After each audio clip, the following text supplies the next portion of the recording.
Ride through the city like Brennan Schaub. I'm on a mission to get it all. Ride through the city like Brennan Schaub. If you ain't thick, please don't get involved. And now, Brandon Thick Boy Schaub. Yes, sir. Schaub Show is back. Sorry it's a little late, fam. Sorry it's a little late. I was flying in for my kiddos' football tournament in Florida.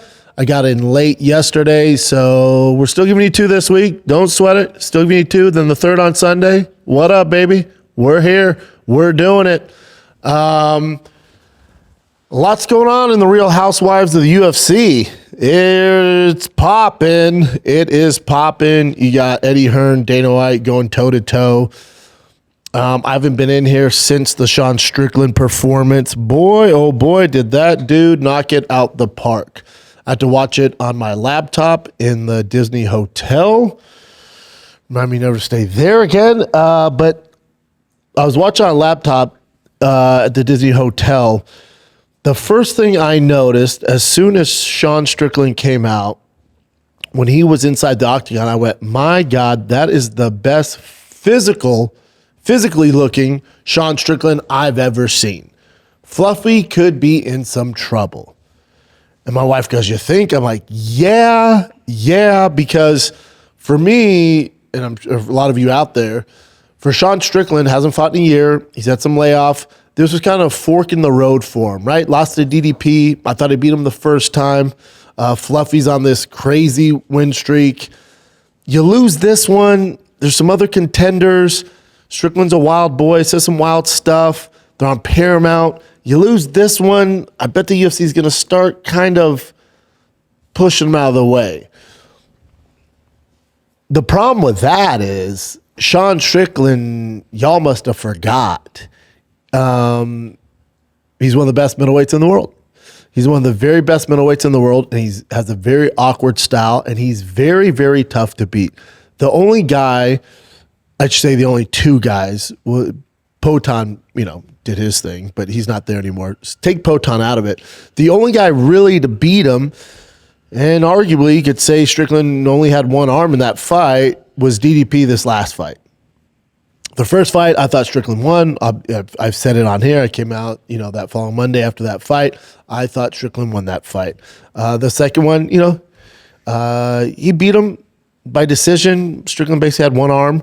The Jared Cannonier fight, complete nonsense. So Strickland is a tough customer, and Fluffy isn't really, how do you say it? He doesn't have the same strength of schedule. He doesn't have the same quality wins. To have a, 8 fight winning streak in the middleweight division, in any UFC division, is insane, and all credit goes to him, but he just hasn't had the same strength of schedule as a Strickland. And now I think the odds were kind of, I don't want to say off, but they were just miscalculated because of the dislike for Sean Strickland. Whether you agree with him politically or not, or his takes on Mexican, whatever the hell wild shit he's saying, I think a lot of that influenced people's hatred and the favoritism towards Fluffy Hernandez. But when it comes to MMA, when you lock that cage, it doesn't matter. None of it matters. What matters is who's the better fighter.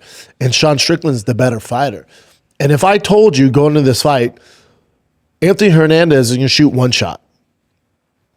In 3 rounds, he's going to shoot one shot. Who would you have bet on? You would have been like, what? He's just going to try to stand with Sean Strickland? That's all Strickland does, and he's hard to hit. There's no way Fluffy would win. That's what happened. He shot one shot. He got defended, and then after that, he decided to go toe-to-toe with Sean Strickland. It doesn't make a ton of sense. I don't know if he was hurt or something, but that just wasn't the right game plan to beat Strickland. Because Fluffy, where he has good boxing, but it's not really his thing. He's not known for being this elite striker. So you're playing Strickland's game. The same thing where with the Paddy Pimblett Justin Gaethje fight, if you would have told me, hey, Paddy Pimblett's just going to stand and bang. I'm like, oh my God, I'll put my entire life savings on Gaethje. For Fluffy, hey, he's only going to try one takedown. Oh my God, he's not going to outstrike Strickland. It's just dumb. It's like these guys, let's say somebody's fighting, he was on this card, Jacoby Smith, and they go, hey, they're just going to try to out-wrestle Jacoby Smith. Oh my God, I'm betting all the money on Jacoby Smith. You know, it just, hey, somebody's fighting Gable Stevenson, they're just going to wrestle him. Oh my God, Stevenson. It's no different with this stuff. I don't understand it. Fluffy's kind of X factor was his cardio, his tenacity, shooting shots, mixing it up, wearing guys out, kind of mentally breaking them, and then he takes advantage of it with submission, stuff like that. That just wasn't the case there. And also with Sean Strickland, easier said than done.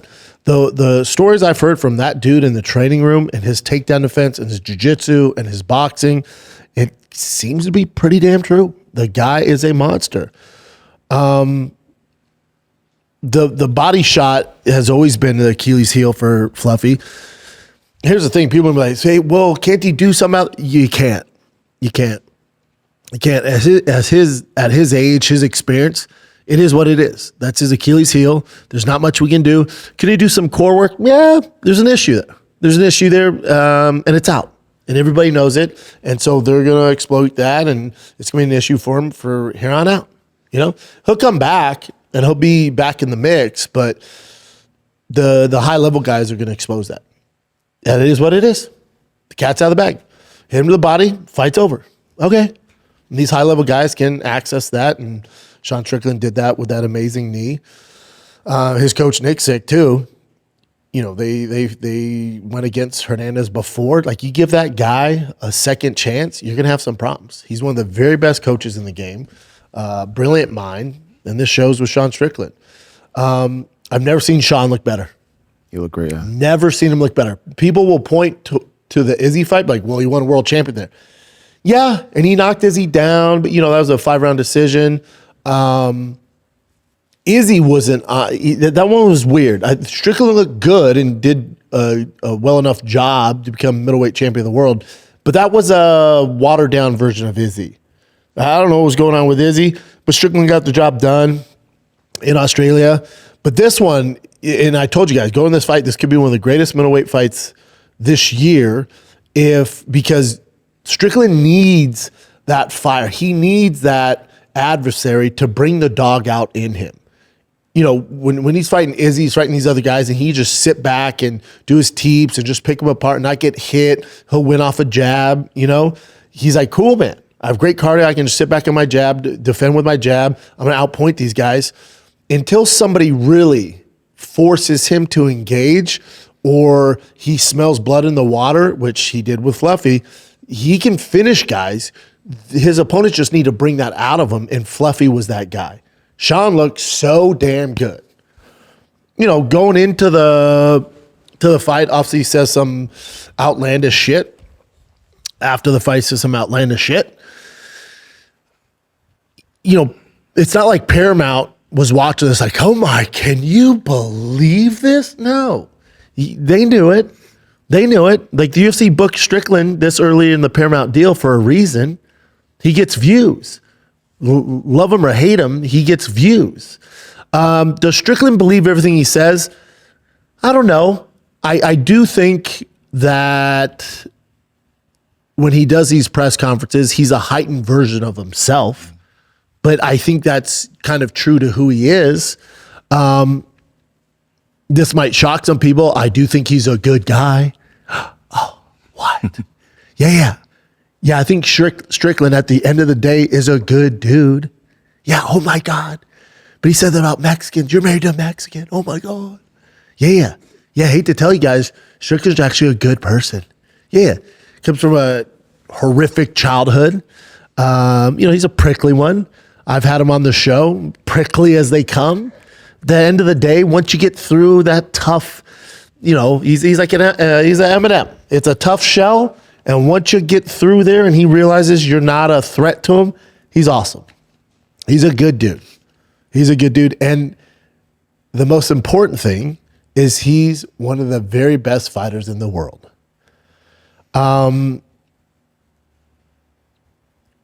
the Paramount fan base, these newer fans that, they're like, oh, I got Paramount for Yellowstone or Landman. The UFC's on here? Cool. Oh, press conference. Like, oh my God. Like that's who's like shouting like, Paramount, you need to cancel him right now. It's like, oh, bitch. Oh, you're new. Oh, you're new. You don't know the MMA game. You're new. And Dana's like, part of the reason why he says this outlandish shit is the media, you guys poke at him because you're going to get sound bites off of him. Like, asking Sean Strickland about the Super Bowl, you're going to get a hot take, dude. They know what they're doing. Let's take a little break, kids, and we will jump right back in this episode of the Schaub Show. Did you guys hear my friends over at Fabletics? Yep, they jumped in with Jamar Chase. Yep, he has an official Fabletics first NFL ambassador. He just dropped his first collection with them, featuring his favorite essentials, classic effortless tees, go-to oversized hoodies, and all the comfort pieces perfect for lounging and in the gym in the new year. Because I joined Fabletics VIP program, I got first dibs on all the new gear. It's fantastic. When you sign up with a new VIP Fabletics, you get 80% off everything. That's 80% off. 80% off. The quality is so damn good. The pieces feel fantastic, and the fit, it's dialed in, dude. It is dialed in. There's something reassuring about knowing that Fabletics isn't just an online brand floating the void. They've got over 2 million VIP members and more than 100 retail stores, brick and mortar, 100 retail stores. Feels like joining a community people genuinely count on. Fabletics already has incredible deals, and I've got an exclusive offer for the Schaub Show listeners and viewers. You get 80% off everything. That's 80% off Fabletics when you sign up as a VIP. And yes, that includes Jamar Chase's first drop. Just head on over to fabletics.com/Schaub, SCHAB. Take a quick style quiz and be sure to select Schaub when prompted to unlock your 80% off. That's fabletics.com/Schaub. And Dana's like, we don't censor anybody's speech and, First Amendment. And I love the UFC. I always say this. You cut my veins, Bob O'Reilly comes out. Teenage Wasteland. I love the UFC. Ride or die UFC. Gave me my career. Love the UFC. But we're not going to sit here and pretend that it's just about freedom of speech, the First Amendment. Because if it was, the UFC wouldn't orchestrate. And when these press conferences, notice it's only people who are like-minded. It's only people who are on their team who are going to ask these softball questions. There's a reason Ariel Helwani's not there, Pete Carroll, Chuck Mendenhall, the boys, Luke Thomas, the actual journalists who are going to ask some hard-hitting questions that aren't going to, it's going to make you a little uncomfortable because there's a lot of stuff to ask.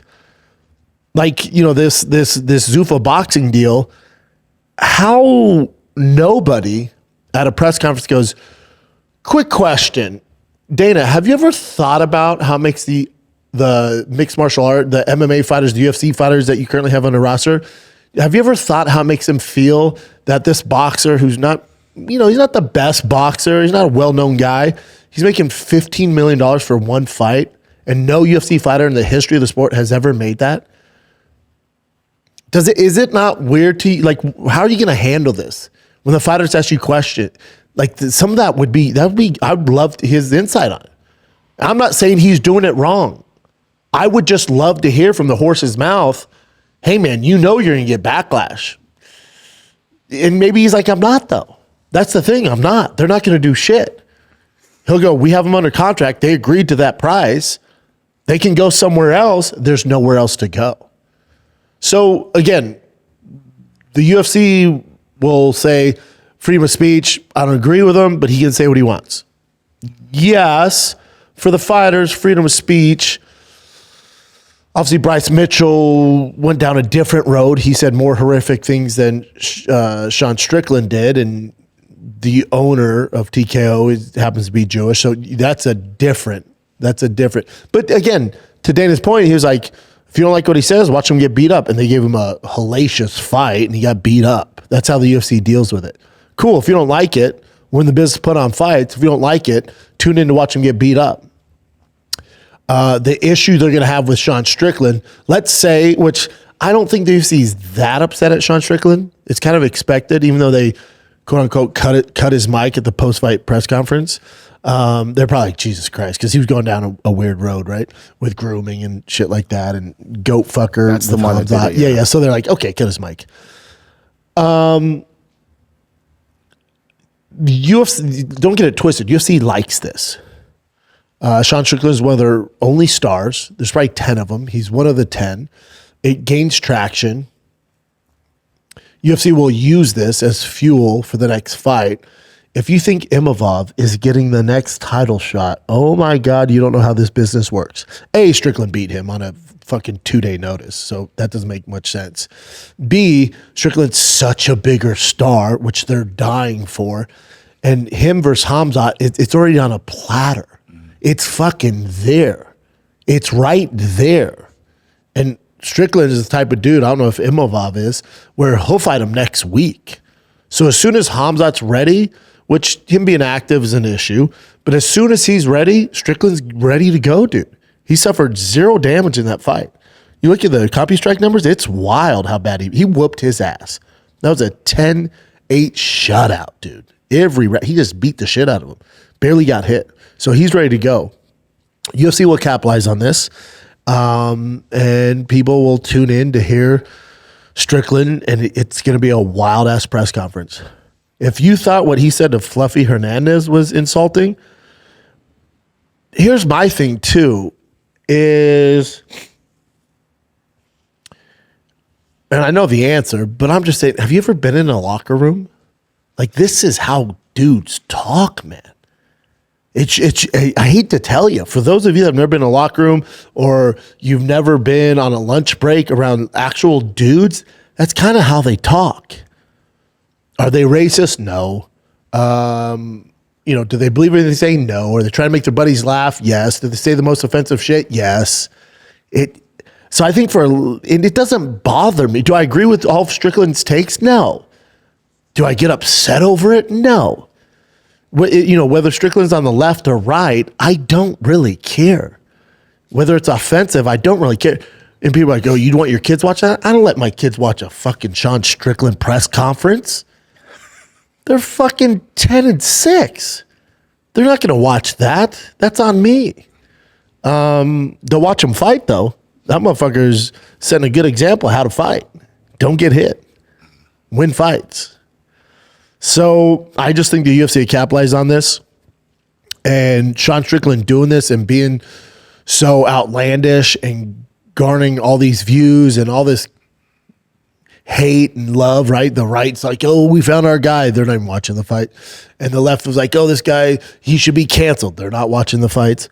But it gains traction. It makes Sean Strickland a bigger star. And UFC knows this, and they will capitalize on it. And if you think they're going to sit on a Khamzat versus Strickland matchup, buddy, I got news for you. That's not what the UFC really does, especially something like this. Because the issue is Strickland, right? He hasn't fought in basically a year. Khamzat's not that active. You kind of got to get it while it's hot. Who else would Strickland fight? What else are you going to do? What else are you going to do? And also, Imavov lost to Strickland. There's also that.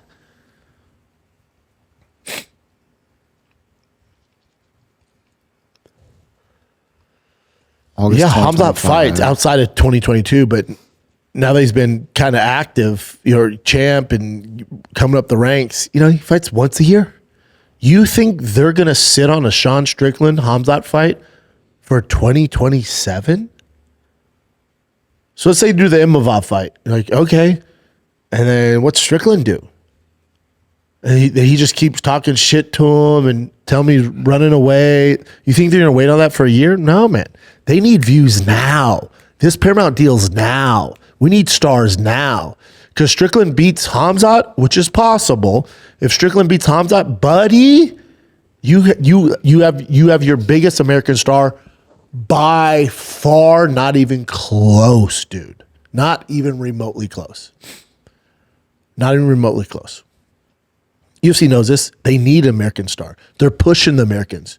Joe Pyfer, Izzy, doesn't make a ton of sense. Yeah, we need Joe Pyfer to win this. We need American stars. Gable Stevenson, we need to sign Gable. They need American stars. Strickland's right there on a platter. You're out of your mind if you think they're not going to do that fight. And after watching that fight, man, will Khamzat take Strickland down? Yes. I would bet my fucking last dollar he can get him down. The question would be, and Strickland's very good on the ground. Khamzat couldn't finish DDP on the ground. Strickland's a lot better off his back, a lot better about getting up, getting to his feet. The X factor here is, will Khamzat get him down? Yes. After that third round, how's it look for Khamzat when he starts getting tired and Strickland's coming forward, he's using the teep and he's going to the body? How's that look? I think Khamzat should probably be a minus 165, minus 200 max, but I would not bet against Strickland in that fight. I can't wait for that fight. Name another fight you want to see. No, right now is the time to, but did not for the White House is too soon and too crazy, right? Because of both of their mouths at the White House. I don't know. It'd be fun. This is where this stuff, again, this is a one-off, so I don't think Strickland cares. Strickland also said he doesn't want to fight at the White House. I do think the UFC has to be somewhat careful because Strickland is the type of wild boy who would get on the mic and talk some shit to Trump and the establishment and the elites that are there, and the UFC knows this, and they can't really have that, you know? What are the odds? Khamzat's favored by minus 325. Is that right? See, one at one minus 190. So minus 325 and plus 260 for Strickland. Yeah, It's opening odds. all right. Yeah, that's by far Khamzat's toughest fight. By far. That's your next fight. Stop the bullshit. Stop the bullshit. UFC's pushing Americans. You have your biggest American star. He has a chance to win. What else are you going to do? You have to do it. Have to do it. Won't happen on the White House. Sean Strickland is too much of a wild boy on a fucking live mic. That's the one thing, in front yeah. of Trump and the boys. He can't have it. And you know he would be giving you some hot takes if he beat Khamzat. And they can't risk that. So it definitely won't be on the White House card. And that'd be just a great card for just on its own card. Yeah. Yeah. Yeah. Now, I do have a legit source close to the UFC who told me a little bit of info. So, Conor McGregor, they're not thinking about putting him on the White House card. They want him on International Fight Week, which is still in June, I believe. And it is Pratis. So that is getting you actually. Well, that's the fight they offered him, and it's not at the White House. It's on International Fight Week. June 14th. That's the White House. What the hell? Well, that's the White House card. When's International Fight Week though? What date is? Look, That's what it says, but let's but see. go down to that one. See what date is International Fight Week? June 25th. Yeah, So a couple weeks. 25th through the 29th. They do that whole expo and shit. So it's still in June. The word is they want Dope. Conor for that versus Pratis. That would be sick. I mean, Would it? I mean, honestly, their styles look dope, but I mean, Conor's been gone for so long, it might just be like a blowout. Yeah. Conor was like, send me the contract. They offered that. He's like, I'm fighting a no-namer. For compared to Conor, yes, but I just, if I'm Conor, I'm like, nah, man. No. What's up with the Chandler fight? Yeah. What's up with Gaethje? What's up with the Nate Diaz trilogy? What are we doing? I've been out how long? The thing with him, right? There's no pay-per-view. So he wanted a different contract. He doesn't want to sign a long-term deal. So UFC's like, okay. And that would blow Pratis up into a huge star, wouldn't it? Because he's already like this fun, interesting dude. Everyone loves him. Yeah, smoking and all that stuff. Yeah. And Conor only has what, one fight? 2 fights left? I think 2 fights, but This will probably be the last one, I assume. Just take note, kids. This is how it goes. Imagine how much. Remember when the UFC was signing that ESPN deal, the first big boy deal? A lot of it was predicated on the Conor fame. He got them that deal, basically. He got them that deal. He was so big. That was their guy. That was their key guy. He came up through all that. Think about the amount of money the UFC's made off Conor McGregor. I always tell you this, the most underpaid fighter in the history of the UFC. Even though he's made tons of millions of dollars, when you look at his value, he's the most underpaid fighter in UFC history. He wants one fight. He wants one more fight. They give him Carlos Prates. An awful fucking matchup. A young, hungry line. Awful matchup at 170 for him. This is the fight game, ladies and gentlemen. Think how much he's done for the UFC, and this is your finale fight. This is how they repay you. Never forget this is the fight business. Yeah. It's a cold-hearted bitch, man. No matter who you are. No matter who you are. That's why with Tom Aspinall, he's realizing this the hard way. Yeah, dude. It's a cold, dark world out there in the professional sports. Nobody gives a fuck about you. So you got to get your money when you can. You got to capitalize on it. And he's realizing how dirty this game is, how cold and dark it is. And he's going, fuck this. Hurt your feelings, man. If you're sensitive, which most fighters are, it hurts your feelings. That's the fight game.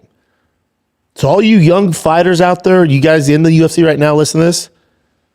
They do this to Conor McGregor, the guy who probably got you your interest in the UFC, your love for the UFC. Conor probably started for you. You're a hero. This is how they treat their hero. That's the game. It's, Dana's evil. None of that. This is professional sports.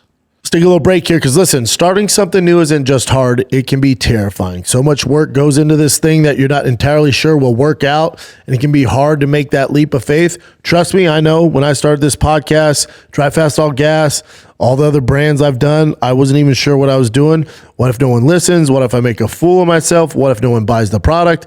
And I know that I was right in believing in myself and launching this podcast despite all the fears and hesitations. It also helps when you have a partner like Shopify on your side to help. Cha-ching! Shopify is the e-commerce platform behind millions of businesses around the world and 10% of all e-commerce in the US of A. The big boy household names are involved. Get started with your own design studio with hundreds of ready-to-use templates. Shopify helps you build a beautiful online store that matches your brand's style. Get the word out like you have your own marketing team behind you. Easy create email and social media campaigns whenever your customers are scrolling or strolling. What if people haven't heard about your brand? Well, Shopify helps you find customers with easy to run email and social campaigns. And if you get stuck, they have 24/7 customer support. All right, they gotcha. They also have the iconic purple Shop Pay button that's used by millions of businesses around the world. That's why Shopify has the best converting checkout on the planet.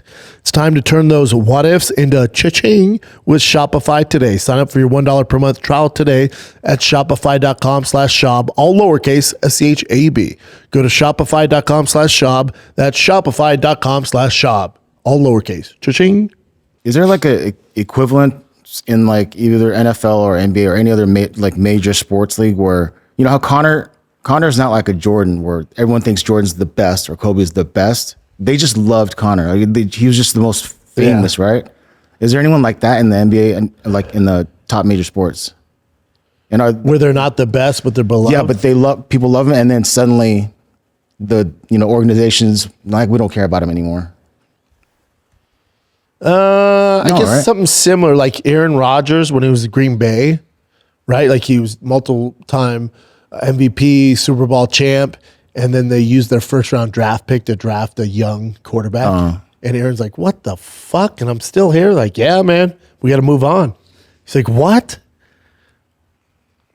It's just pro sports, man. Yeah. So, but I mean, it's worse for... Way worse for combat sports, yeah. Yeah, way worse. Way worse. Way worse.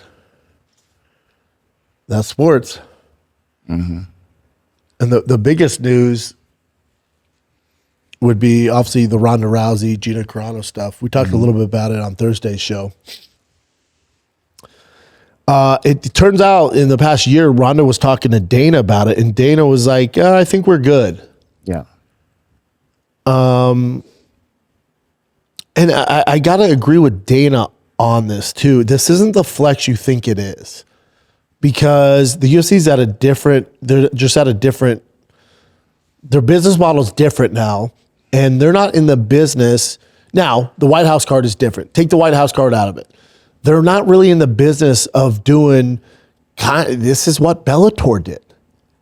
This is what Bellator did. If y'all must have forgot, for those of you new to MMA, Bellator made their name off booking old UFC fighters or legends in the game. They'd be the main event. So you'd have a Ken Shamrock, you'd have a Kimbo Slice, you'd have a Fedor, you'd have these old Ryan Bader, you'd have these older fighters that had big names, Royce Gracie, these big names, and those would be the main event. But it was the reason why people tune in is because all their stardom and their career was built off the UFC. So they're household names, but it'd be these one-offs. There's no longevity in that. So I'm sure when Ronda came to Dana, it was like, hey, me and Gina want to do this. He was kind of like, man, it's not really what we do. And how much do you want? And she probably wanted a truckload of money, and he's like, we don't even do pay-per-view anymore. Like the amount of money, and she wanted guarantees like that. We're not going to set that standard, because then other fighters, if we do it for you, then other fighters are like, hey, we want the guaranteed money too, like boxing. So he's probably like, we're good. Yeah, go see if somebody else will do it. And Netflix is like, yeah, we just want the biggest events possible. We're not worried about forming a league, prospects. We just want big events. And so it made sense. That's why Dana was like, yeah, I'm happy for him. They found a home. It's not with us. It's just, it doesn't fit our business model anymore. And I agree with Dana. This isn't the flex you think it is. This is a flash in the pan. This is a one-time thing. Like, you look at what Netflix is doing, right? They announced Manny Pacquiao, Floyd Mayweather. They did Mike Tyson, Jake Paul. Like, they're in the business of these one-offs. There's no longevity in that. It's just not what the UFC does. That's not what the biggest promotion, biggest sports organization in mixed martial arts does. It's just not. The White House is a little different, but that's trending even more towards real fights. 2 weeks ago, I told you, it's like the McDonald's, they just want these casual fights. You're talking like the Nate Diaz, Conor, the John Jones, like the kind of the weird mainstream fights everybody knows. And it's kind of trickling. No, they're not going to do that. They're not going to do that. Yeah, so play Ronda's ideas here. Yeah, it shows a few sound bites from interviews here. Of giving me the guaranteed money that I deserve, because once I raise that tide, it lifts all the boats. And they just made a $7.7 billion deal at Paramount. So it's in their best interest, actually, not to put on the best fights possible, but to spend as little as money as possible so they can keep it. But Dana's now legally obligated to maximize shareholder value. It's not just about proving the concept of fighting and putting on the best fights possible and proving that this is a sport to be taken seriously. I think now that it's gone into pause it there. They've sold the company. I disagree. So we are getting the best mixed martial arts possible. Now, it's not the biggest stars, but it is the highest level of mixed martial arts. Ronda versus Gina Carano is not the highest level of mixed martial arts. That is a one-off kind of, this is late in the game, dude. So when she's like, he's not in the business of giving us the best fights, I disagree. He's not in the business of just garnering the most eyeballs for one event. He's not in that business anymore. Carry on. It's kind of out of Dana's hands, unfortunately, and now it's falling onto Hunter Campbell and UFC Corp, where they don't care about putting on the best fights possible. They care about putting on the most cost-effective fights possible. So combo of both. It no longer made sense for me to go over there, because they didn't want to pay us the money that we deserve, because then for the rest of the time of the deal, they're going to have to pay everybody else more. And so then I decided to look elsewhere. Good for her. Yeah, it's the right thing to do, and Netflix is a great home for that. And here's another soundbite. It's kind of funny. The story and everything behind it is not just this fight, but a lot of it is MVP versus UFC. And that's where I'm gonna fucking go real hard in the trenches. We're helping them because they're suffering from a lack of competition. And they can't just make a class action lawsuit every couple of years at cost of doing business. And so I'm really trying to help Dana out. And if anyone has been groomed to be his apprentice, it's been me. I think I'd be the most favorite adversary he's ever had. So I love it. Groomed for what? To kind of be the same position that he's in, like what he's doing for this sport. Gotcha. Yeah,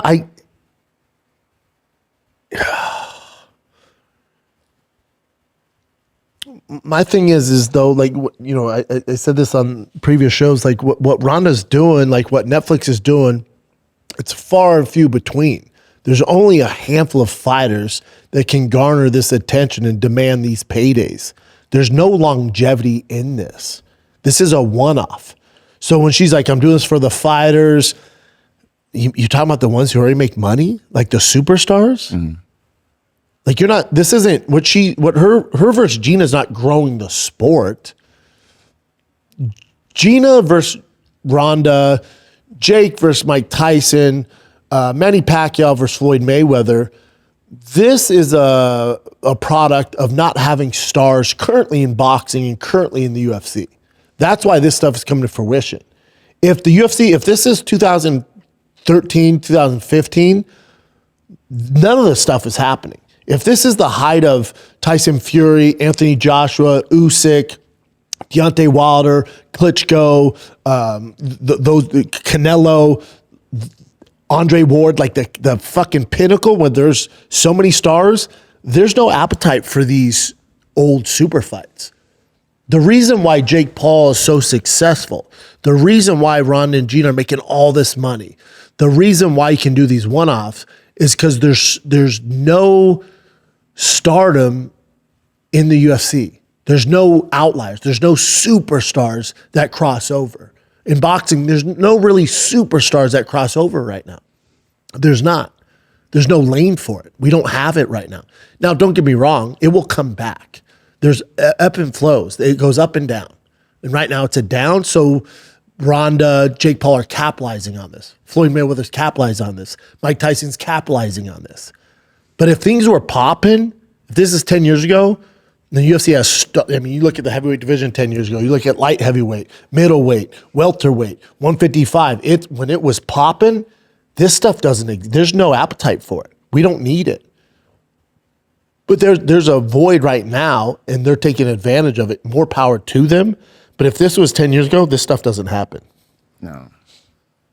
But it is for the casuals, all right? Just people that pay money for this huge event. And that doesn't grow the sport. No, yeah, exactly. But I mean, for that one time, boom, everyone's watching. It's a one-time deal. And then they're pushed aside in the next new, like, whatever.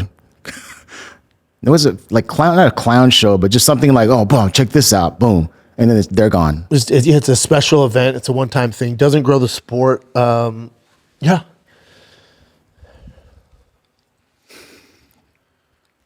Yeah, it's gonna be pretty. It's gonna be pretty huge, though. It'll be big. Yeah, it's gonna be massive when you look at their subscription. Yeah, and that's the main reason why, because their platform. They have just people that would never even watch it in the first place. It's like, well, it's on.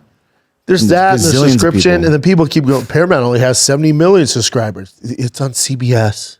It's gonna be on CBS. You got to stop with the Paramount thing. It's on CBS. It's on Channel 4. Everyone has Channel 2 or 4. It's 4 in LA. Everybody has fucking Channel 2. Everybody has CBS. So I don't know what their reach is, but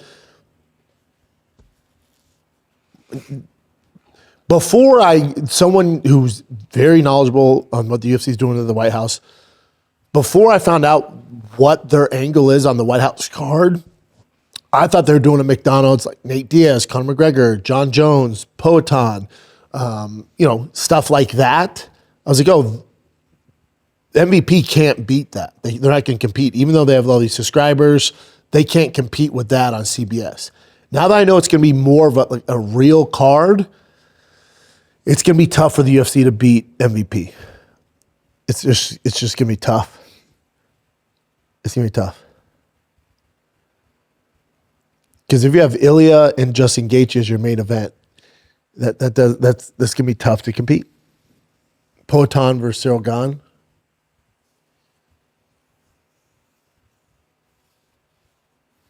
Yeah. Cyril Gane's not a big name. See, that's the thing. They deserve to be in the top positions, and they're fighting the best of the best, but it's not as big as... What's the damn word I'm looking for? Like this like crazy event, you know? It's not mainstream. Like UFC doesn't have any crossover. Y'all must have, like Ronda at a time, as far as crossover, was even bigger than Conor McGregor. Her pay-per-views weren't, but I'm just saying as far as like access to media, she's on Good Morning America. She's crossing over to little girls. Like you're talking about like everyone watched a Ronda fight. Obviously, she's a pretty girl, so it's like that went beyond MMA. Conor, again, went beyond MMA, but still, you know, he's a dude. You know, we have a ton of dude fighters. Ronda was like the first female that doesn't look like a warlock that could fight her ass off and was good on the mic. So she transcended. She's on Entourage. She's in movies like that. There's never been done before. It transcended bigger than the sport. Yeah. She was special because, obviously she looks good. She's pretty. And she had this one technique that no one could ever freaking stop. The arm bar just constantly boom, boom, boom, boom, boom, boom. So everyone's like paying attention. Spectacle is the word I was looking for, by the way. But yeah. I don't know. It's going to be really interesting to see which one does better. Because if you listen to other people's podcasts, they'll say that the Ronda Rousey, Corona one's big. Most will say Ronda. But then other people will say the White House, like the White House type of thing's bigger. It's on CBS. And it's the White House, and you have the influence of, the fucking establishment. You have Dana, you have Trump, big boys are involved. Regardless, MVP and Netflix can tell you they beat them. They could lose this, and Netflix, you guys don't, Netflix can make up whatever fucking number they want to claim that they beat there's no way to prove it. They don't release actual numbers. It's all fake. They'll tell you that All Women's card did 36 million views. Really? Prove it. Yeah. They're like, nope, that's what we told you. Okay. Let's take a little break here, then we'll jump right back into the show. Listen, some of y'all scared of needles, scared of going to the doctor. You're like, but I got low T. What do I do? If you don't want to actually use the needle, there's something out there for you. It's called Mars Men. That's right. You're getting a little soft around the midsection. Your energy sucks. You don't know what to do. It's your testosterone. You got to get it up naturally if you want. All right.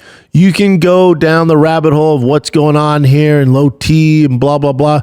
Doctors act like, it's no big deal, but it is, man. It is. Do it the natural way. I'm talking about Mars Men. A potent natural testosterone stacks optimizes your body's ability to forge usable testosterone. All right. Mars Men gives you the same benefits of optimized testosterone, energy, strength, focus without shutting your body down. No synthetics, no needles, no dependency. It's like hitting a reset button on your hormone factory instead of shutting it down. Just real natural ingredients. They got you, man. It's made in the US of A, third party tested. Also 90-day money back guarantee. So there's no risk. If you don't love it, they'll send it on back. All right. So for a limited time, you guys get 50% off for life plus free shipping and 3 free gifts at mengotomars.com. That's mengotomars.com for 50% off and 3 free gifts when you check out. After your purchase, they ask you how you heard about them. Please support the show. Let them know your boy sent you. That's mengotomars.com for 50% off. But Dana will 100% do the same thing too about like this from this figure here, from we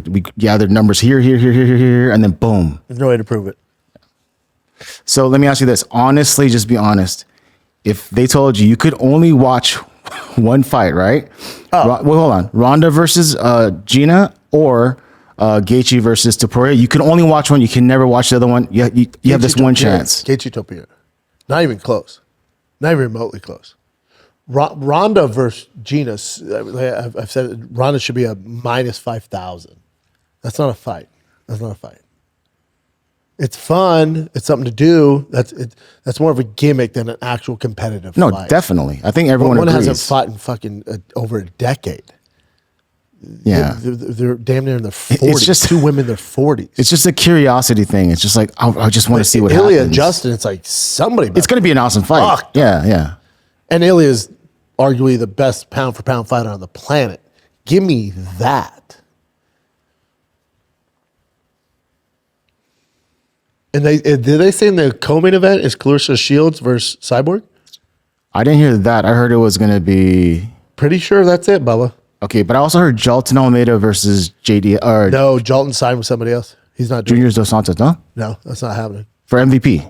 No, he signed with somebody else. I could have sworn I just saw that. No, we'll Jalton double check. signed with a different promotion. That's fights you want to see. No, Type in Cyborg versus Shields. Shields.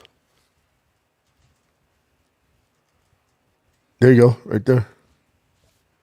That's them sparring. You don't want to see that. No, Keep no, going no. now. There This you is go. breaking. It's from Tyrone's post.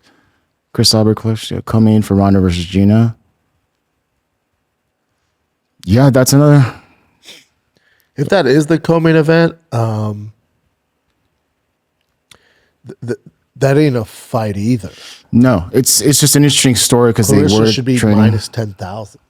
You ever seen them spar? If it's just a boxing match, right? So they're saying it's just a boxing match. If that's the case, I don't know how this thing's gonna work. Ooh, if it's MMA though. Then Clarissa's done, right? Yeah, I would assume. Let me look Yeah, at Jalton. I don't know what they're gonna do for the undercard. Almeida signed with I think was it? It says signs with Russian promotion. Yeah, it's a Russian promotion. ACA. Yep. Yeah. Hold on a sec. Why did I see the Junior Dos Santos? That was the rumor. He passed on the undercard against JDS. Oh, that's what happened. JDS would have fucked his world up too. Notably six. Yeah, there you go. Most valuable promotions offered Almeida 1-5 deal. Oh yeah, you're right. So instead of doing that, he passed on it and went with ACA.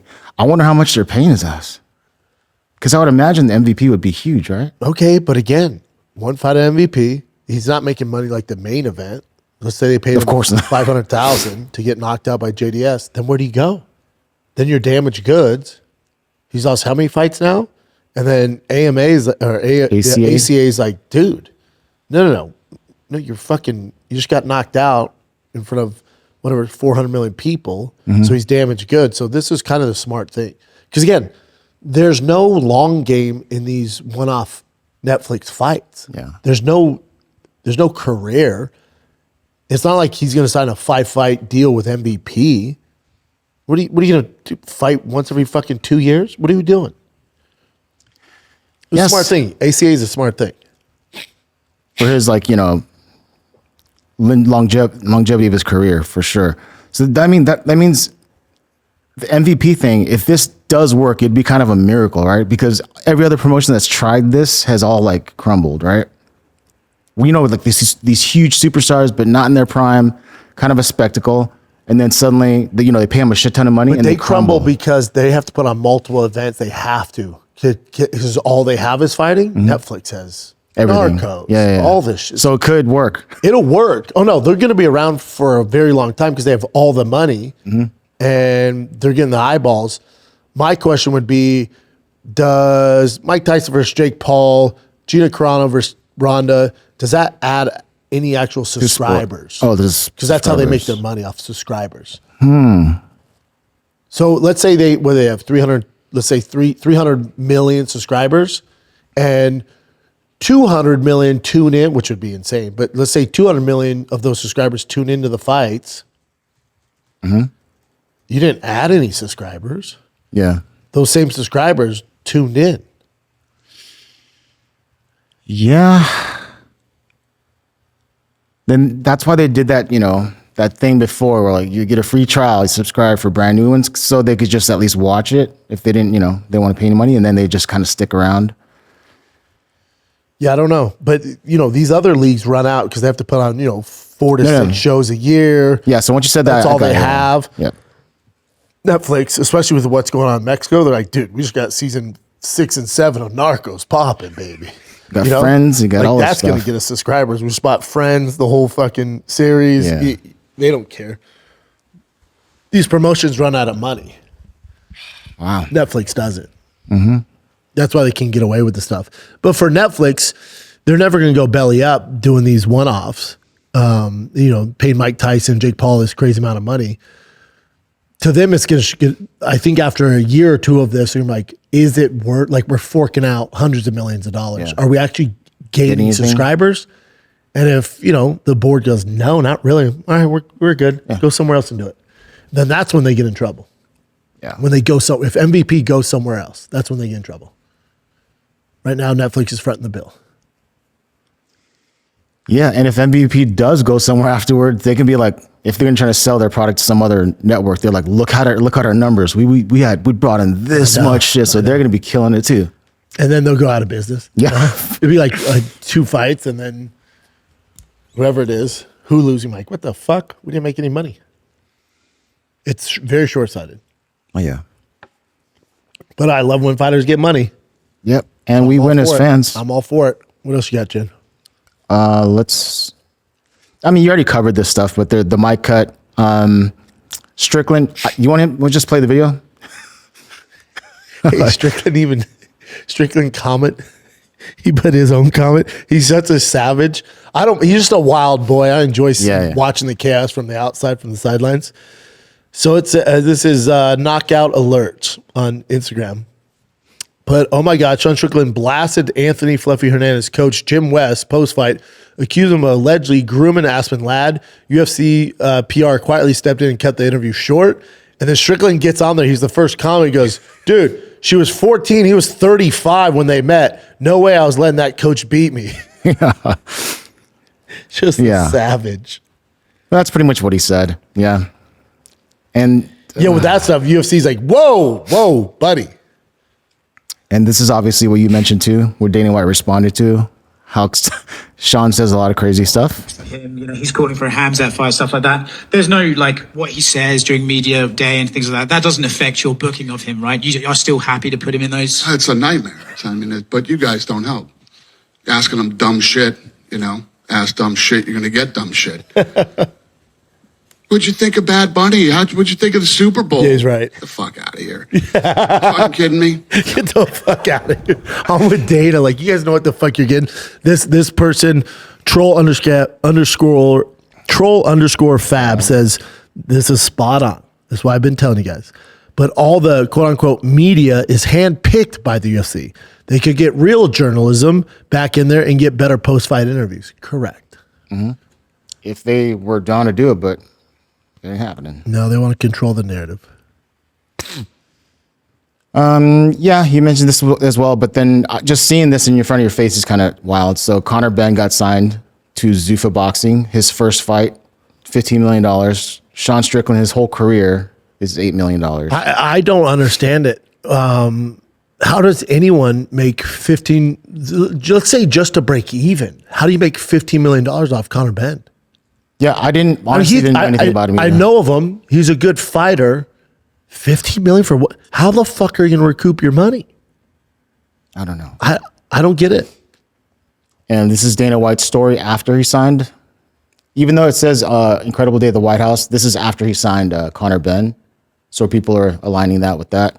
And then this is a guy, obviously Eddie Hearn was the one that kind of brought Conor Ben up. And then this is him talking about how he felt after the signing. From his lawyer, I texted him and said, I think we should have a call. I think for everything I've done for you, I think I deserve a call. And he said, no. Man. Fuck. I can't believe it. Very painful. I love Eddie Hearn. Feels a little bit of a wasted few years. Pretty devastated. I've had a few days to digest what might happen. So maybe this interview is different. to what it would have been a couple of days ago. It's not often you get shocked. And I blame myself. I forgot it was boxing. The loyalty that we've shown would never ever put us in this position. I made a mistake because I misjudged the character. And I backed him. When he was done, out, loaned him hundreds of thousands of pounds. No, he didn't misjudge his character. Some people, loyalty really matters. Other people, maybe not so. No, it's not that. He should know better than anybody. He's a prize fighter. It's cutthroat. If he would have lost his next fight, Eddie's not taking care of him. So for Conor Ben, it's like, 15 million to go over here? Fuck yeah, I'm going. You're loyal to yourself and your family. That's the only people you're loyal to. Yeah, at the end of the day. In the fight game, dude, you're a prize fighter. You go where you get the most money to punch people in the face and get punched in the face. But I felt bad for him. He's like, I just wanted to talk to him. He's like, nah. He just didn't want to handle it. Like, he doesn't want to deal with whatever he had to say. So Eddie Hearn knows this, you know? Yeah. And this is Chris Eubank Jr. posting this after he heard everything that happened. So this is a while ago when they were talking to Conor Ben. To Eddie, to the zone, to Matchroom. You can't. That's Conor Ben. You can't teach that. You know, I'm grateful for the way they've stuck by me throughout this. I'm grateful for the way they've supported me. And I know where my bread's buttered. You know, I'm well looked after at the zone, well looked after at Matchroom. What? Get paid double elsewhere? I mean, if that can even happen, get paid double elsewhere. My loyalty would still stand with Matchroom. You know, I've just literally extended my contract. Until you see that double figure. You know, so people go, oh, why would you do that? Why did you do that? You know, this is there and that's there and that's there. The grass is never greener. You know, what matters to me is the way they've stuck by me. Eddie taking a beating for the past year. His own match and taking a beating, you know, as much as I have as well on social. So, you know, I look at that and I go, Joe, someone who can fight my corner when really they didn't have to. You know, loyalty goes so far with me. You know, my loyalty to. Yeah, so I'm saying Chris Eubank Jr. posted this, but again, yeah, it's a cold world, dude. Like this professional sports, in a nutshell. Like, it's just, as a fighter, you gotta be super selfish. The promoter's super selfish. No one's out for your best interest. So you gotta move that way. That's what he's doing. I never get mad at fighters when they do this. Yeah, because he loses his next fight, he gets knocked out cold. They're not gonna fucking pay his bills. Okay, next. But I mean, I would say, like, you know, have a conversation with the dude that helped you out. You know, yeah, you can come on. You call him. And this is Dana White talking about Eddie Hearn. I also think like him get that money doesn't make a ton of sense, but it's just such a fuck you to Eddie Hearn. That's what I'm thinking too, man. That's like, I'll pay that just to fuck with Eddie Hearn. Yeah. So here's another one. And did you know about it when you were saying beating up babies? Did I know about it when what? Did you know about it when you were saying you were beating up babies? Well, I think you saw this week, I am really beating up babies. Is there a bigger pussy than Eddie Hearn? He was quite upset that Conor Ben left him. Is there a bigger pussy than Eddie Hearn? This guy's supposed to be your friend. You're fucking crying. He made more money. He's going to make more money, and he had the right to match it. He could have matched it. I think he said he tried and Conor Ben wouldn't return his calls. What a crock of shit. Yeah. We're literally beating up babies. Thanks, Dan. Yeah. It gets interesting. Yeah, I like seeing people forget Dana got the UFC to where it's at, having this competitive nature. He's kind of lost it because the UFC $7 billion, like they're at the top of the mountain. But now boxing, you know, that's his new baby. Not slap fight, right? There's no competition slap fight. It just is what it is.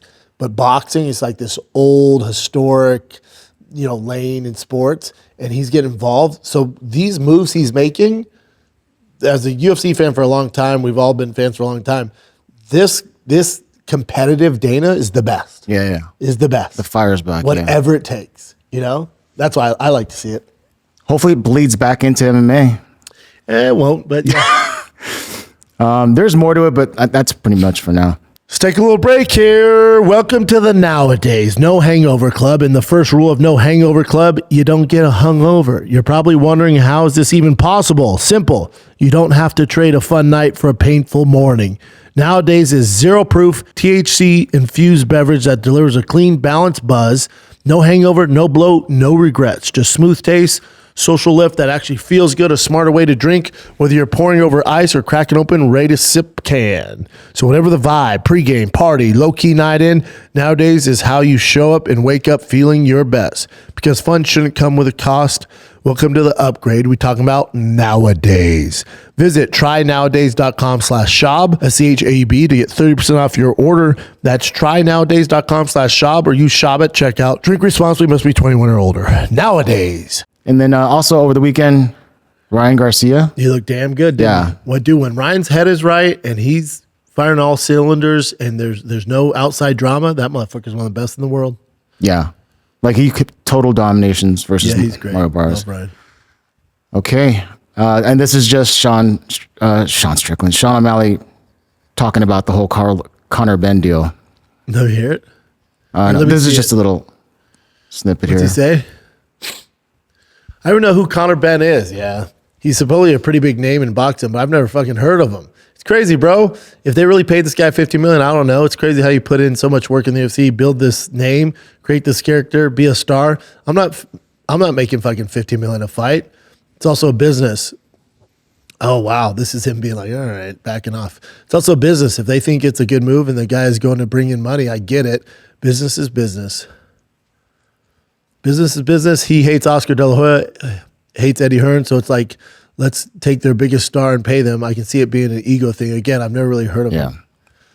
Yeah, that's the thing. UFC fighters aren't going to do shit because they can't. What are you going to do? They'll talk about it on podcasts, but they don't really do stuff. That's it.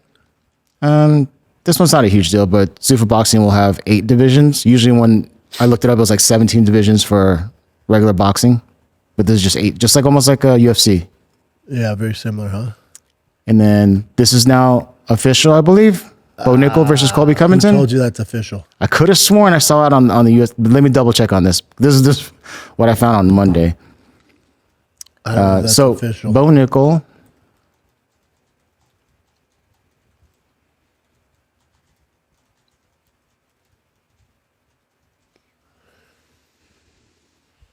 All right, never mind. Yeah, it's not official. How dare you? You think UFC's that's their first announcement's gonna be Bo Nickel versus Colby Covington? Let's see if it happens. I saw it on like two It's other an interesting things. fight. It makes sense. I mean, tough fucking fight for Colby, but makes sense. This is pretty cool. Urus Medic, who was like destroyed in his last fight. I guess he had issues getting his visa. So Dana White took him to the back room, and then he was talking to Trump, and Trump was like, "Just give me your documents, and I'll handle it for you." He's had trouble for years, apparently. Damn, they just took care of it. Yeah, Well, must be nice to be friends with the president. You know, president. Yeah, that's cool. all right. This is official. Sean Brady versus Joaquin Buckley. I'm not mad at that fight. Yeah. Winner's right back in line for a title shot, like back in the queue. Yep, and that's a Joaquin very Buckley tough fight lost for to Kamaru Usman. Sean Brady obviously lost. I like it. It makes sense. Okay. It's a really good fight, actually. This is a fun fight too. Gilbert Yeah, but Burns. for a main event. What? That's a main event, Bubba. Yeah. But it's a good fight. Mike Malott, Gilbert Burns. Yeah, I love Come me some on, Gilbert man. Burns. Gilbert's great. For a main event, though, man, that's interesting. And you already covered all this, but yeah, Conor did say he It's tweeted. a no name next for me, possibly, folks. And as you know, I don't give a fuck. I accept. Send the contract, lads. And they posted, like, send me the goddamn contract and delete it, I think. He deletes the last few messages he said. No, to see this in the works for the White House, it's not. It's No. international- This is just another. It's International Fight Week. Yeah. And then they're going to do Alex versus Cyril Gahn. What's this? If it were done and he had accepted, I would announce it. And kind of put, I accepted, send the contract. Yeah, who knows what's going on there? Yeah, I don't like it. Yeah, so you mentioned Gable Steveson earlier. He had a fight. I don't know when this was, like last weekend or something, where he had a. It was on Saturday. Spinning wheel kick to his. Oh shit! I guess he had a spinning wheel kick to his head, and I'll just play it for you here.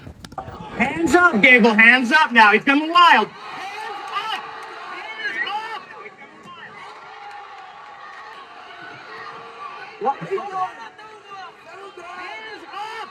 Didn't even phase him though. He just ate it. Didn't phase him, but it showed. I don't care who you are, how talented you are, who you train with. You need experience. yeah. But that's a fucked up way to get experience, to get a clean wheel kick to your head, because that's gonna fuck. There's him not up. many guys who are gonna do that in the UFC. The guy he fought is very good, very good. That guy could do decent, especially in the heavyweight division. He has some holes he needs to shore up, but Yeah, during fuck. I can't imagine but you've been there so many times, but I can't imagine them yelling, put your hands up, and you not putting your hands up, but you're so in the moment. You're so in the moment. they're it's saying a kinda lot of shit, especially that, like his back's almost to him. You're like, what? Whack. Yeah, they're screaming it too. Yeah. This is so. This is Daniel Cormier saying why he never wanted to do like arm bars to break bones, because it would just be too nasty for him. Or did you just not want to learn and take the time how to do a proper arm bar, DC? That's also because you didn't need to, because your wrestling was so good. Mm-hmm. There's also that. But he goes, I told my coach, don't teach me those moves. If he doesn't tap and you got to break it, I couldn't do it. Oh, Camaro though. Oh, God.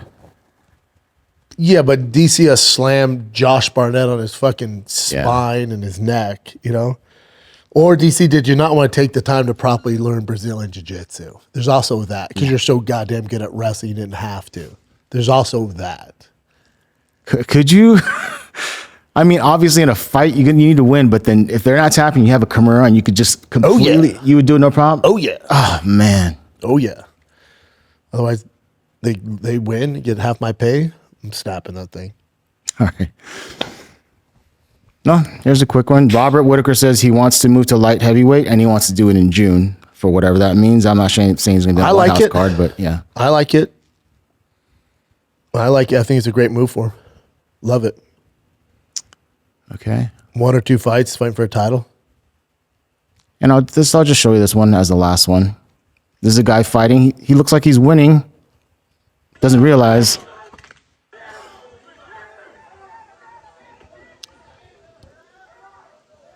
His adrenaline's going. That's why. Yep.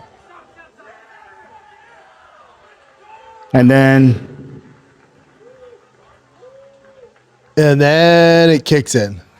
Yeah.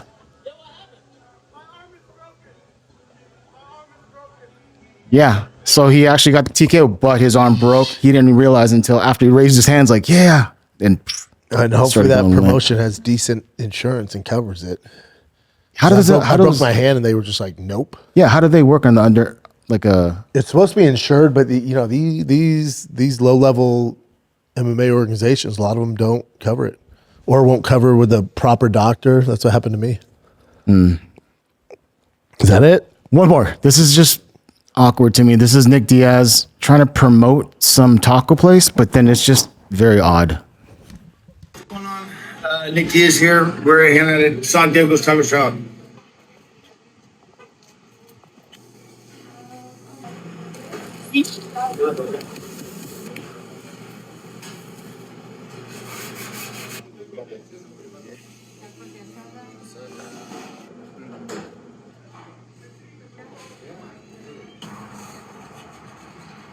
Hey, what's going on?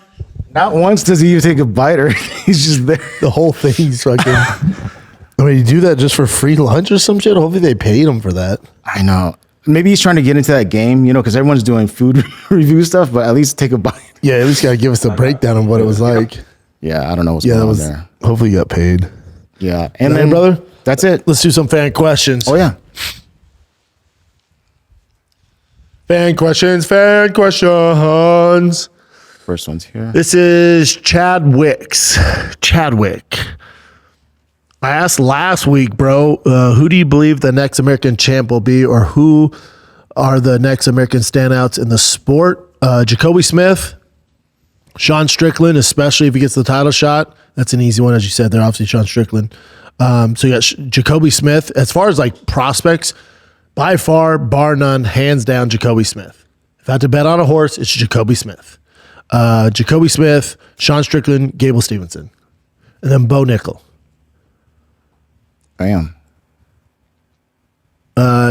King Jimmy, 1985. There you go. So I saw this one. So why is Rampage so disrespected all the time by MMA fans and the UFC? He belongs to the Hall of Fame long before most of the current inductees. Hall of Fame, elite wins, historical impact, durability. First to cross into major Hollywood film. He smashed Prime Chuck twice. First to unify Pride and UFC titles. Went over Dan Henderson. Insane run for Wanderlei. So he goes through all of his stuff. Achievements, yeah. Yeah, he goes through all of Rampage's stuff. It's a great question. I know he had some issues with the UFC, which it shouldn't matter at this point. And he's such a great, like, I love Rampage. And he's such a legend. He should be first ballot Hall of Famer. When you say disrespect by MMA fans, I don't know what's like online, right? I don't see the comments on Rampage's shit. I think one of the reasons, you'll see, if you saw like when he's doing the live stream on Kick or where the fuck he's on, and you see these young fans fucking with him. I've had some experience with this too, because right, I do Fighting the Kid, I was doing stand up, I'm silly with Theo. People assume that you're joking around all the time and you're just a silly dude all the time. So when that kid came up to Rampage, it was like, dude, what's your thoughts on John Jones? His loss. And that kid, what he doesn't realize, he doesn't know Rampage. He knows Rampage, especially that young kid, probably from Kick or this other shit, or he's seen Rampage on a podcast talking about it. So he assumes he can talk to Rampage like his friends talk to him. But at the end of the day, you don't actually know Quentin Rampage Jackson. And you've kind of crossed the line. And Rampage blurs out. And Rampage jokes around more than I do. Rampage is silly all the time. He's so much fun. He gives off that energy too. And then sometimes, especially on a Kick stream, I don't know how fucking long he's doing it, but he's not going to be that silly outgoing guy all the time. And maybe he's having a bad day or dealing with something personal, and you come up to him and you're like, hey, motherfucker. And he's like, what? Because that's the thing is, Rampage still a fucking lion amongst sheep. Wherever he's at, I don't care where the fuck he's at. You're still dealing with a lion. But you guys forgot that it's a lion. And you see him on Kick, and you see him messing around and slapping girls' booties and dancing and doing the silly stuff. And you're like, oh, he's one of us. Yes, but he's still a lion, and you have to treat him that way. And people are forgetting. Like when you're at the zoo and you see a lion and it's this far from the glass and kids are hitting the glass and it's all, fuck this lion, throwing ice cream at him. Buddy, that's still a lion. That's still a lion. And you're going to see some lion shit if you don't treat him with that respect. And that's what's happening with Rampage. I think people, especially this newer generation, are so used to the fourth wall being broken that the level of respect is gone. Oh, I can fuck with him. What? You just met that. You don't know him, dude.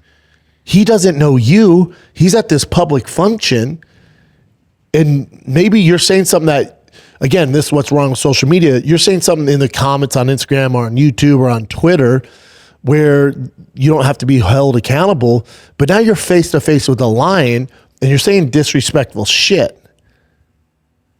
So it's this blurred line there. And Rampage ain't the one, man. Ain't the one.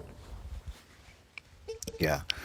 I think it's also awkward for these guys to see these people in person too. Because remember when I first started working with you and Brian, like I kind of, I wanted you guys to like me. So I'm thinking maybe if I say the jokes that you guys say to each other, like the hardcore ones, like maybe then I'm like, I thought about like, no, I shouldn't be, I shouldn't be like, what the fuck would you say? That's kind of, you would say some, harsh things to Brian. I would kind of want to fit in, but then later I'm like, now that I've been here for so long, I realized you don't have to do thank God I didn't do that shit. You don't have to do that. Yeah, you don't have to do that. Yeah.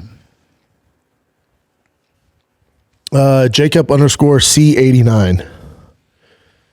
Is it just me, or is the UFC starting to feel like Texas Hold'em, and we're on the decline part of the popularity? Feels like desperately need a superstar. Yeah, I mean, the game goes through ebbs and flows, right? Right now, it is at a low. Someone will emerge, guarantee it. Someone will emerge. We go through this all the time. Other sports go through this all the time. NFL, MLB, NBA. There's low points and then they surge. I think UFC, a bit of it is at their own detriment, where they have to put on so many fights. It's hard for the casuals to keep up. So it's hard for them to learn all the fighters. Unless a fighter goes on some crazy streak, does these crazy knockouts, it's plastered online. It's hard to create stars now. It's just very tough because there's so many guys. And that's a product of their own fault. So it'll come, but less popular. I don't know if it's less popular, especially now they're on Paramount, and I think that's going to help them. And then the being on CBS on the White House card, I think it's a case of less stardom because it's harder to make a star these days because it's so oversaturated. It's very, very oversaturated. It's hard for us to, well, not you so much, but even like people in the space, it's hard for us to keep up with all the different talent. Yeah, it's tough. Yeah, like a lot of time, like I'll know a guy if he came from, another promotion, he was a big deal there, he gets on my radar. But if it's a new guy, just like one fight in the Contender Series, I might have saw him on the Contender Series, I might have not. And I'm like, I don't, they won't hit my radar till they do something really impressive. Yeah, there's just tons. It's tough. Right here. Dre Werb. His name was cut off there. Yeah. Schaub, what up with these boxing matches they make nowadays? Since Jake Paul started his boxing career, it seems boxing has been going downhill with these nonsense matches. Give your take, thanks. Yeah, it's a product of again, the same thing I alluded to earlier. It's a product of boxing not having any big current stars. So so Jake Paul created a lane and has access to these older fighters to create that demand and put on mega fights, even though they're older and they're not of age, they're not in their prime. But that lane was created due to the lack of boxing stars and boxing popularity. Again, if this is the height of Floyd and Manny Pacquiao in their prime, and Andre Ward and Canelo and that shit, this stuff doesn't exist. But because there's a void, it allows these other lanes to come in and profit off of boxing and MMA. And there's a lane for it. Mm-hmm. Hollywood.a.j. What up, my bro? Here we go. What's up, my bro? Thoughts and prayers go out to you and your mom. Thank you. Got a question about whose rise do you think is more influential? Conor McGregor to the UFC or Jake Paul to boxing? Oh, wow. Do you think that boxing is a dying state, being that Tyson Mayweather are still having their exhibition? All right, so it's a two-headed question here. So whose rise do you think is more influential, Conor McGregor or Jake Paul? Conor McGregor. Conor McGregor, just because Conor's rise, you just had to be there.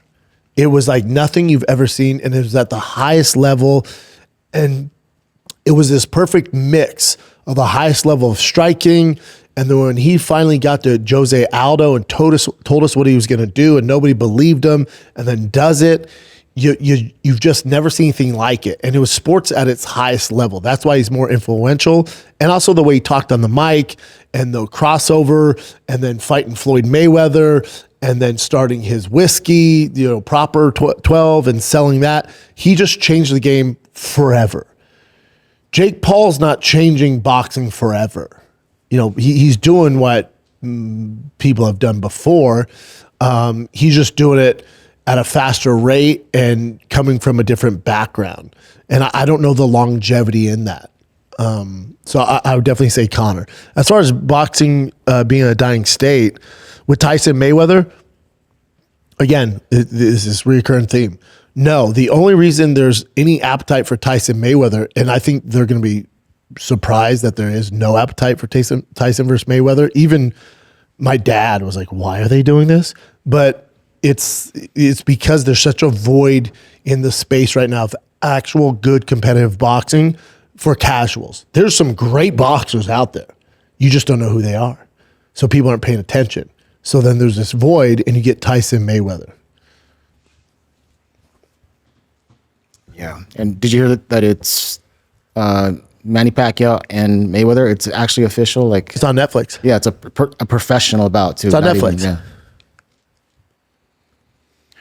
Yeah, it's on Netflix. That's crazy. Yeah.